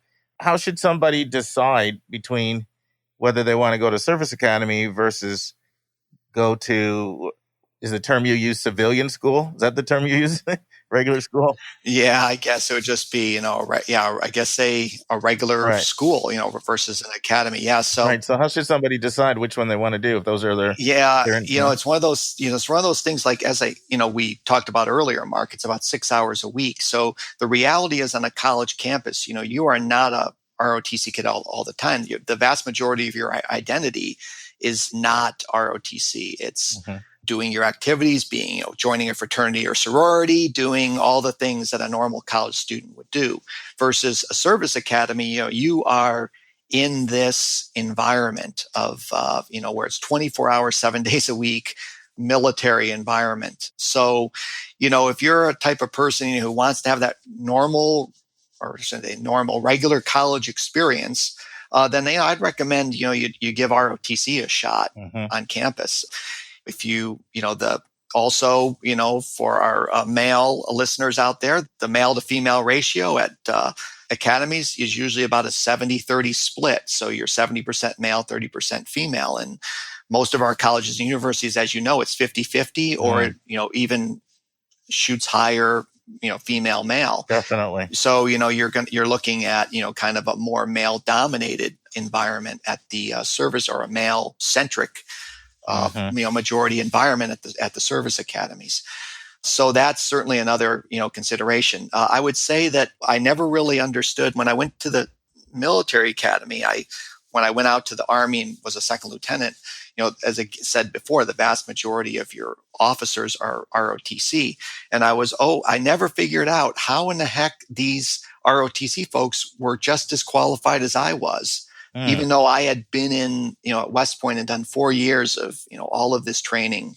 And so I think it's a credit to the ROTCs and how well they train their officers. And I would say that you're going to get a great experience no matter where you go, and you're going to be qualified to be an officer no matter what, commissioning source you make the decision to go. But I would say the number one thing would have to be, what type of environment are you looking for? Are you looking for that kind of full immersion military environment, or are you looking for a regular college experience? And I'm sure for some people, the fact that the service academy is 100% paid, like the Naval Academy, like the Naval ROTC, for some people that's probably attractive. Right? Yeah, because the vast majority of these scholarships are, again, partial scholarships. Room and board normally has to be picked up by the parent or by the candidate. When you look at the service academies, they're obviously a full ride scholarship where it's where everything's paid for, versus you may have to pick up some of the costs with an ROTC scholarship. Great. Well, I want to get ready to wind down here, and I'm going to put you on the hot seat, what we call our lightning round. Ask some fun, lighthearted, personal questions, but challenge you to multitask. While I'm asking you these, I am going to come back at the end and ask you if there's anything that you haven't shared that you want to share, but we'll get to that in a second. Okay. So first thing, what would you do with your life if you could not do any of this stuff related to ROTC, Service Academy, anything at all? What do you think Robert Kirkland would do? Well, I think I'd probably be a historian. That was. I knew you were going to say that. But I would be a full-time historian. When I retired from the military, I was too old to be a professor and a regular college or university, because I'd spent my life in the military. I would probably be a college professor teaching history somewhere. I figured that because I noted you got the bachelor's in history major at West Point, right? And then then the master's and the PhD at Pitt in history. I was noting that, so I said, "I'll bet he's going to say a historian." Secondly, what's a hobby you have, like just something lighthearted you like to do for fun? Oh, wow. Well, Claremont, California, and, having been out there, and, Beautiful. I know one of your children wants, I love to hike and love to ride my bike. And particularly I like to do those kind of things. And there's all sorts of trails and things to do around here in Southern California. So I just kind of do that and, try to enjoy the outdoors where, the vast majority of the year in Southern California, you can do that. When I grew up in Albany, I would, oftentimes watch the Rose Bowl parade, where you'd watch it on New Year's and you'd see all the sun out there. And it never occurred to me that people actually lived down here. I thought everybody just after the parade was over, packed up and went back up to the snow. So it was one of those things where, finally I'm out here in, Southern California and, able to enjoy all the great weather out here. Well, I'll never forget my oldest daughter. She was Scripps College flew her out on their dime. Oh, wow. They were recruiting her. And, and she sends a picture to us and it's like the beautiful mountains in the background and all these trees around with fruit on it. And she's like, this is what I wake up to here in the morning. And it was like the Garden of Eden or something. It was like paradise. Yeah, it's great. That's the San Gabriel Mountains in that background. Exactly. Beautiful, beautiful area. So where did she eventually decide to go to school? Davidson College in just outside of Charlotte. Oh, I have great things about that school. And she loved it, and graduated in 18. Next question. What's your guilty pleasure when it comes to food? Something that's not healthy, but you just can't resist it. It sucks you in like a magnet every time. Cherry crisp. What's that? That's that one where, you've got the cherry filling on the bottom, and then you've got this like oatmeal crisp. I know exactly on the top. what it is. Yep. That's good stuff. My wife makes a pan of that and she doesn't eat much of it, but I eat. It's not good. I should, it's one of those things where you better not have, she can only make it like once a month for me. Oh, yeah. Good for you. Well, I've got this thing. It's called Very Good Dessert, literally. And it's the name of it. And it's like the best thing I've ever had. And my wife makes that once a year. So, but I devour it in like 2 days. Yeah. Favorite place you've ever been in the world? Oh, wow. We just got back from a trip to Australia and New Zealand and really enjoyed that a lot. We took a cruise and Sydney I thought was fantastic. We also enjoyed Auckland, those two big cities. And, those were just fantastic. I also enjoyed my time up in, I was stationed at Fort Lewis in Washington up in Seattle. And while I didn't particularly like the winter times there, I think the summers in the Pacific Northwest have to be kind of the nicest area, I would say, ever. So nice. I would say Pacific Northwest, Olympic Peninsula in the summertime, and then Australia and New Zealand. Best book or two you've ever read? I know that's a tough one. Oh, wow. Yeah, that is a tough one. Yeah, as a historian, I'm thinking read a lot. I know that. History books and things like that. Yeah. But Mark, your book. No, it's no flattery.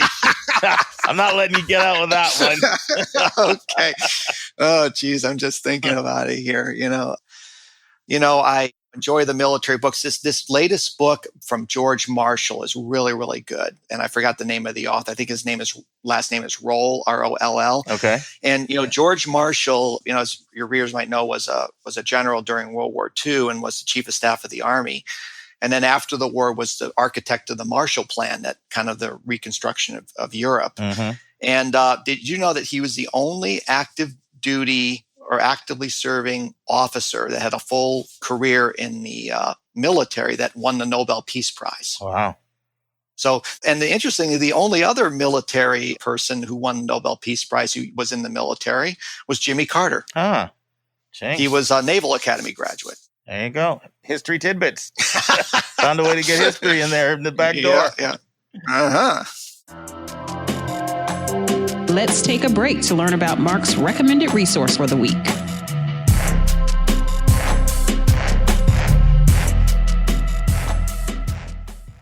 The recommended resource for episode 106 is the book Generation Z Goes to College. Now, this book was recommended to me by Raymond Blakely, the director of recruitment at the University of Texas, Austin. he has found it to be extremely helpful at understanding the kids he's recruiting. Generation Z are those students who are born between 1995 and 2010, and they're very different than millennials in terms of their motivations, their learning style, their skill sets, their characteristics, their social concerns. Unlike millennials, Generation Z students grew up in a recession, and they are under no illusion about their prospects for employment after college. While being skeptical about the cost and the value of higher education, they are also entrepreneurial, innovative, independent learners. They're concerned about social change, and they're not as interested in things like having their own car. Generation Z's mindset and goals is paramount, and so understanding it will help you to work with those students if you're involved in higher education or as a parent. Generation Z Goes to College showcases findings from an in-depth study of over 1,100 Generation Z college students from 15 vastly different U.S. higher ed institutions. It also looks at some additional studies from youth, market, and educational research related to kids from this generation. Now you can just go to our recommended resources tab on the yourcollegeboundkid.com website and purchase Generation Z Goes to College or any of our other books or links to our websites directly from our website. We will now return to the final part of my interview with Colonel Robert Kirkman. All right, last two. Best advice for students and best advice for parents listening. Well, I'm going to apply this to ROTC would be just, I would say to prep for the interview. I think, the interview, as you mentioned in your previous podcast, the importance of the interview. I would make sure that you have something, do a mock interview with your parents or a person that and anticipate the questions and practice your interview. I would say that would be certainly one key piece of advice that I would give to your listeners as far as being ready for college, whether it's admission to college or getting the ROTC scholarship. Nice.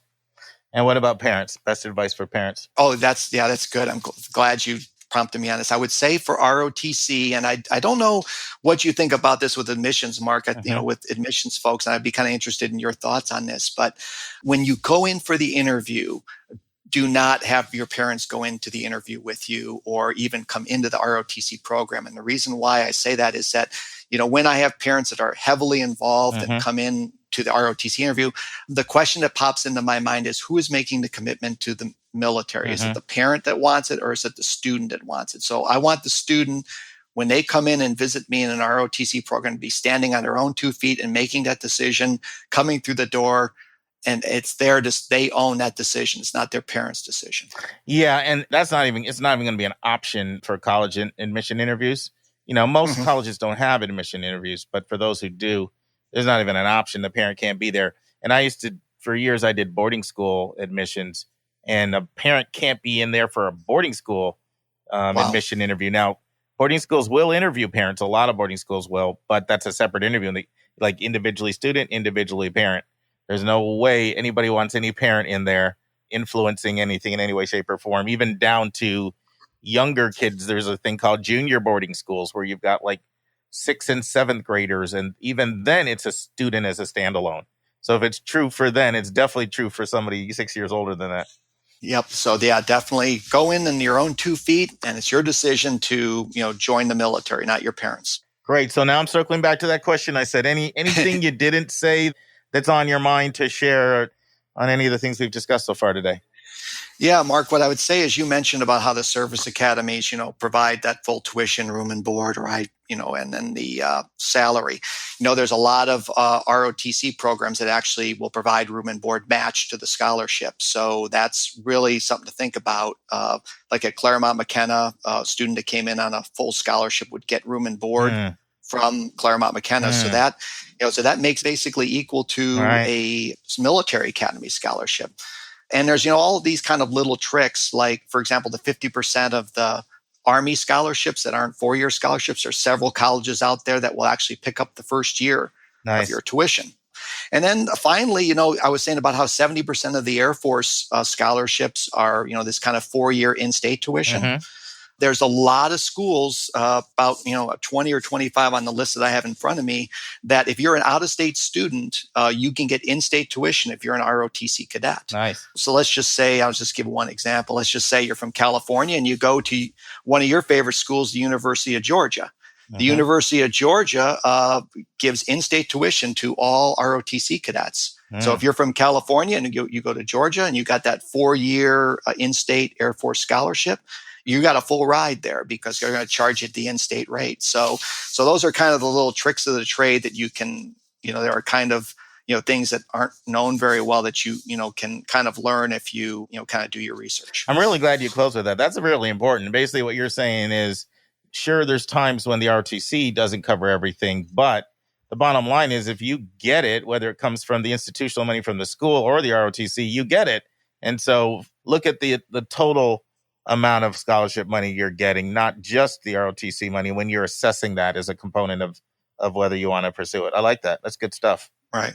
Well, you're leaving. I mean, if you don't go to a school that picks up room and board, you're leaving $60,000 to $70,000 over 4 years on the table. Yeah, that's not a joke at all. Yeah. At all. Yeah. So in closing, Rob, tell us about the best website to learn more about ROTC scholarship. And then I also want you to tell our listeners about your books, what you cover, and how they can pick your books up.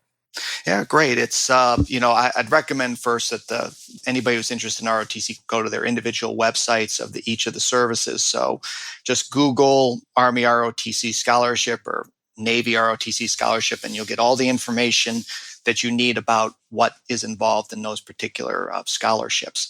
So that would be where the first thing that I would recommend that anybody does. I'd say second is after you've done that, you can pick up my book, which is basically, I have a book on the Air Force and the Army called The Insider's Guide. And I didn't write the book. I made the assumption that you could get most of the information about ROTC on the individual websites. What I did in these books is kind of give that kind of information, on kind of, how they evaluate the candidate. Things like, which college or universities give room and board match, which have the out-of-state, tuition give in-state tuition. So these are kind of the things that I do in my book that you won't find on the website, but will find in my book. And it's, as you know, you have a copy of one or two, both of them, and they're fairly compact, but there's really no fluff in these books. It kind of just really gives you, the exact information you need in order to do the things that you need to do to get these scholarships. And then finally, Mark, I'd say that, if somebody, doesn't, they can probably take my book and do fine, just like they take your book and do fine, on their own. Hey, speak for your own book. Navigating the process. I'm only joking. Go ahead. Yeah. But, there's some people that may want a little bit more help. And I provide consulting to provide that, these candidates a little more help. So I, just like you do, I kind of handhold them from start to finish, interview prep, testing and things like that, so that they can feel more confident in getting that scholarship. So I give them money back. So if they don't get the scholarship, I give them their money back. That's nice. So I take on. So yeah, just one of those things so where share how they can contact you, because this is not an area that I handle. I specialize in. I'm happy to have you be that person for any of our listeners that are interested. So talk about how they could contact you if they're interested in this and wanted to go through, some consulting with you, especially with that money back guarantee you have. Yeah, absolutely. They can just, find me at rotcconsulting.com. So just go to rotcconsulting.com and you can go to my website. You'll see my phone number and my email. And then if they want my books, they're on Amazon. So just go on Amazon, type in ROTC or Army ROTC or whatever, and it'll pop up and, they can order it and they'll, get the books in a few days. This has been fantastic, Rob. I've really enjoyed having you on. You've taught me things that I didn't know, which is great because I try to always be learning, honing my craft. But more importantly, there are a lot of people that listen that are concerned about the cost of college and the fact that, but they want to go to a really, really good school. And the fact that, you've said that this can apply to some of the leading institutions in the country. I think that we'll have some listeners that will be very interested in hearing what you have to say. So I really appreciate, you reaching out to me and sending me your book and our good time we had in our preparation interview, and then coming on here and sharing everything you shared. So thank you so much, Rob. Yeah, thanks, Mark, and appreciate you having me on. All right. Take care. Next week in the news, the year's top 10 educational stories from 2019 by Michael Neitzel of Forbes. Our book chapter will discuss the most common mistakes students and parents make on their FAFSA. And our question from a mom in California asks, if my child attends a very competitive high school, will he be hurt if colleges read his admission application by school groups? Our interview will be part one of a four-part series Mark is doing with financial expert Mark Kantrowitz on the subject of how and when should you appeal for more money if your financial aid award doesn't meet your needs. And the college spotlight will go to Pennsylvania and look at Temple University. All right, friends, as promised, today our college spotlight is the University of North Carolina at Asheville. And this is one of 17 colleges that is part of the University of North Carolina system, but it's the only public liberal arts school of the 17. And when I say liberal arts, I'm referring to it being focused on interdisciplinary learning, collaborative learning, discussion-based learning, small classes, lots of interaction with faculty. The average class at the University of North Carolina, Asheville is 20. And 89% of the classes have 29 or less students. But what makes it special is normally that is the kind of individual personalized attention that you would think would lead to the $60 to $70 or $80,000 cost of attendance that you see out here for your private schools. But in a second, you'll see what the University of North Carolina, Asheville charges. And that's what makes it such a bargain as a public liberal arts institution. So this is a place where professors know you by name. And there are only 29 public liberal arts schools in all the country. So they're actually a consortium, not a consortium, but they're a network amongst themselves where they support each other. There's only these 29 schools all across the country. Here in Georgia, we've got Georgia College and State in Milledgeville, and offers a lot of the same kind of value. Asheville's going to be in your western North Carolina mountains. It's UNC Asheville's only 1 mile from the downtown section. And Asheville is a town of 80,000 permanent residents. You're only 1 mile away from the restaurants, the music, and the art scene. It is actually the largest city in North Carolina west of Charlotte. It's a very outdoorsy city, very nature-oriented, a lot of mountain climbing, hiking, outing with striking views. Yeah, before I say any more, Dave, you were just recently in Asheville. Why don't you share a little bit with our listeners how I say you're in Chicago, but how you bounce around a little bit and talk about your experience in Asheville. Well, what was termed as a travel doc for a big organization, Team Health. I have about 12 state licenses, and one of the hospitals I work at is at Murphy, North Carolina, which is about an hour and a half away from Asheville. So I've had the opportunity to drive down. It is gorgeous, Mark. It truly is. If you like hiking, if you like mountain biking, it's a place for you. It's loved by the millennials because it's got this cool art scene. And of course, historically, it is the home of Biltmore Castle, the biggest house in the United States. I unfortunately came too late for the tour. I didn't realize it was that big, Mark. I mean, it's ridiculous. It's a castle. It's got a hotel. It's got a resort on it. But I was able to tour by car the perimeter of the property, and it's just a really gorgeous place. North Carolina, man, that's a beautiful state. And so it's right up there with Charlotte and Raleigh and the Research Triangle as places that people are really going to, just because it's got such an outstanding quality of life.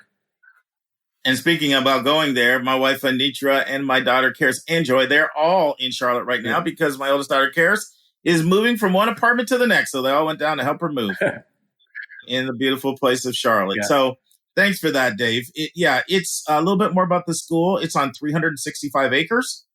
It has 3,743 undergraduate students and 19 graduate students. So it's really an undergraduate focused school. These are known as baccalaureate colleges. You can understand with a population under 4,000, you're really going to have a lot of community there. In fact, they recently just plucked one of Davidson College's lead educators as their new chancellor, hoping that they could take a lot of the similar things that are happening at Davidson, small classes, a lot of interaction with faculty and all that, and bring it to a public school setting at a public school price point. 57% women, 43% men. 78.8% white, 6.3% Latino, 4.6% black, 4.2% multiracial, 2% Asian. 84% of the students come from North Carolina, but they use the exact same review process for in-state and out-of-state. So North Carolina actually has by state legislature a policy that they can only take 18% of kids from outside of the state, and 82% have to come from the state. And that's what makes University of North Carolina, Chapel Hill so hard to get in. But fortunately, Asheville is still one of these schools that flies under the radar. So normally 15 to 16% of their applicants come from out of state, and they're able to maintain the same review process of an application for in-state and out-of-state. So it's not harder to get into if you're an out-of-state resident. There's some of their strongest majors would be, of course, environmental studies. You're up there in Asheville. Why not? Environmental studies is a very strong major. So is developmental and criminal psychology, sociology, political science, and biology. Those are all very strong majors. And I mentioned I'd get to the cost. $33,000 cost of attendance. That's everything. Cool. When I say cost of attendance, I'm talking about transportation, books, entertainment, toiletries, personal, miscellaneous, not to mention student fees, housing, room, board, tuition. Don't feel sick over there, Dave. I know you're dropping 80. Yeah, I know you're dropping 80. You know, that's why I can't get a Tesla. Yeah, that Yale's keeping you from getting that Tesla. He's not joking, by the way. We talk about this. I told Mark I better buy that one share while I can still afford it. Well, it gets even better. So the $33,000 is the cost of attendance. And then there are also merit money opportunities still. Now, they automatically will consider you for merit. Normally, that's another $1,500 to $2,500 that you'll get in merit. So that's bringing your cost down to $30,000. And then there are some department scholarships that you can get. Now, a lot of times department scholarships are things that you can only get once you're a current student, but not at Asheville. So they offer department scholarships, meaning these are not through the admission office. It's not financial aid, not need-based, nor is it an academic merit-based. It comes from a department because the department recognizes your excellence in your application in a particular area. So they offer freshman department scholarships in biology, chemistry, music, and computer science. Now, I'm going to read like I do to Anika, I'm going to do this to you, Dave. I'm going to read the mission statement and see if anything jumps off the page. The University of North Carolina, Asheville is the state of North Carolina's designated public liberal arts college, university, and one of 17 excellent, diverse, accessible institutions of the UNC system. UNC Asheville's liberal arts curriculum and approach to teaching and learning emphasizes critical thinking, clear and thoughtful expression, undergraduate research, community engagement, free and open inquiry. Through small classes, close collaboration, and high-impact experiences, we are preparing the next generation of leaders and productive citizens to serve North Carolina and the nation. Anything jump off the page, Dave? Well, it's liberal arts focus. The bottom line is it's really harping on the fact that it's small, it's intimate, and it has a broad mission. In other words, it's somewhat of a counterweight to our STEM-based society, and recognizing that there's more than just taking computer science courses. Yeah, and they're developing thinkers. That's right. There's a big focus on emphasize critical thinking, clear and thoughtful expression. So that's the liberal arts education. They're developing your communication skills, your speaking, your writing, your listening, and your ability to synthesize data that is ideally not only prepare you for the jobs of today, but the jobs of tomorrow. Right. And normally you don't see this kind of thing at this price point. A few more things. They give a lot of need-based money away. That's where they give most of their money. They meet 75% of need. Now, they do attract a range of students, so you don't have to be, a 3.5 student to get in, although their average student certainly has those kind of statistics. Their average GPA is a 3.37, but 5% of students have under a 3.0, so they can take a range of students. And most of their students, their test scores are going to be closer to like a 600, 500s and 600s on the SAT, but 10 to 15% actually have under a 500 in either evidence-based reading or writing or math, and 5% have in the 700s. Here's another thing that's amazing. 65% of students do their own original research as undergrads. 65%. Wow. Yeah. And the representative I met with, that's huge. The representative I met with, Erin, she was fantastic. She represents the school very, very well. Caucasian student from North Carolina. And she was a double major between sociology and political science. And she did her own original research on white racial identity. Wow. And how, as Caucasians, oftentimes you're socialized to think that you're normal or to not think of yourself through a racial identity prism. And so she did that kind of research and got published and everything as an undergraduate. So, and she was encouraged by the faculty member. Her faculty advisor said, no, you're doing research.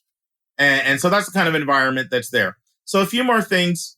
82% acceptance rate. Once again, Dave's saying there's these schools out here that are amazing, that are not ridiculously hard to get into. Right. They are Division I sports. Like most liberal arts colleges, they do not admit by major, nor do they admit by college.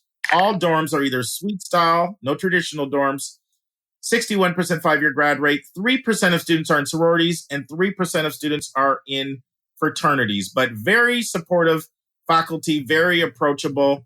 And that's UNC Asheville. Any final thoughts, Dave, on UNC Asheville? Well, once again, Mark, I think it's a great addition to a list that you've comprised, which I always term great schools for good students. You know, not everybody is going to be at the top of the Einstein list and 3% acceptance and all this crazy stuff. But here you have a school that is in a wonderful place. If you it's got the classic 4 seasons. If you're an outdoorsy person, it's got everything at your disposal. Asheville is a great student town. It's a great town, period. You have a liberal arts philosophy school in which 65% of students can do research. So it hit all the high points, you know.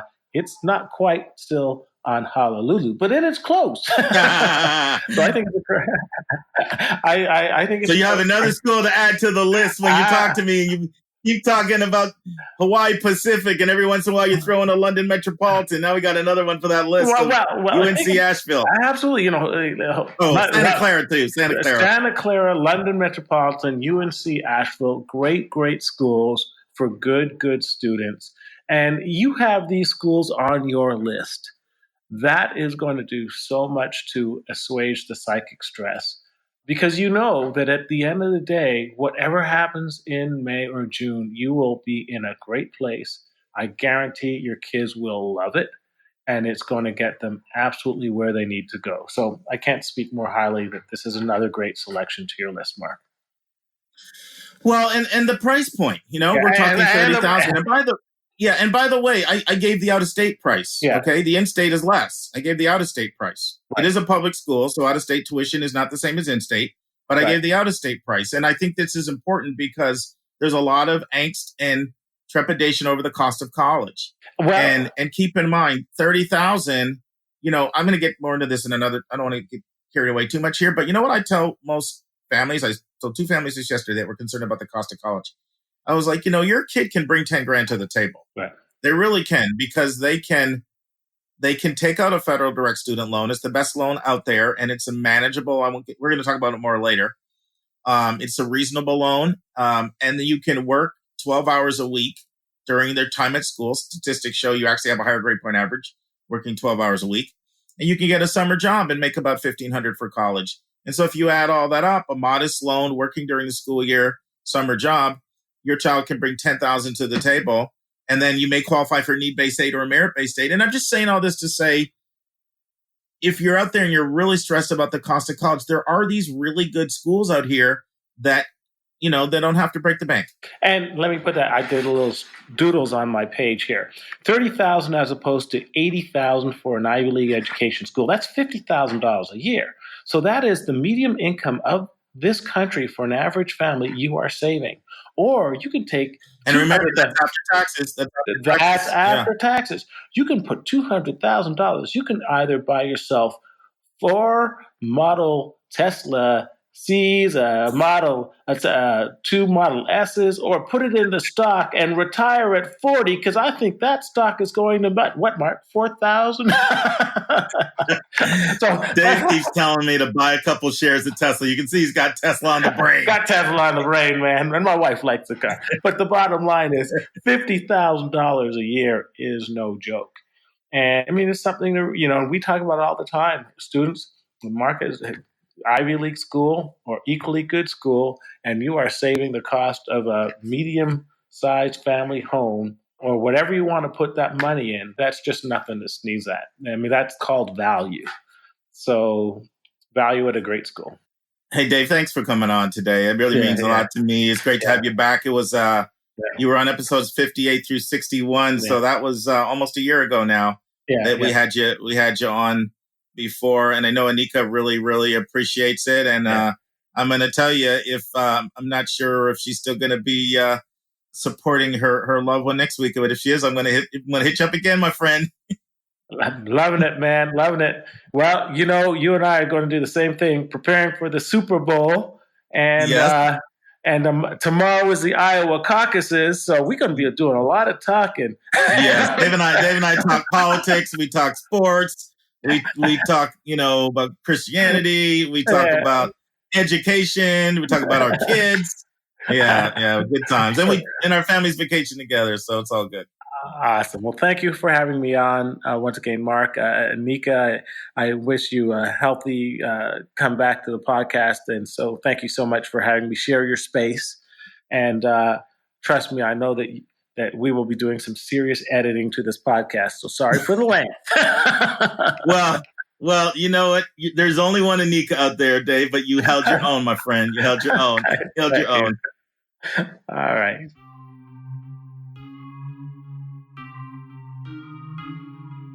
And that's our show. A big thank you to you, our listeners, for tuning in this week. And if you found this podcast helpful, it would help us tremendously if you would subscribe and write us a review on your favorite podcast listening station. And please be sure to click the share button and send this to someone you know that could really use this information. Your College Bound Kid is produced by John Lockenbaugh. The amazing music that you hear is by Victor Allen Weeks. Artwork is by Andrea Togo. And marketing designs are by Kimberly Blass. If you want to get a copy of the book, 171 Answers to the Most Asked College Admissions Questions, you can go right to 171answers.com.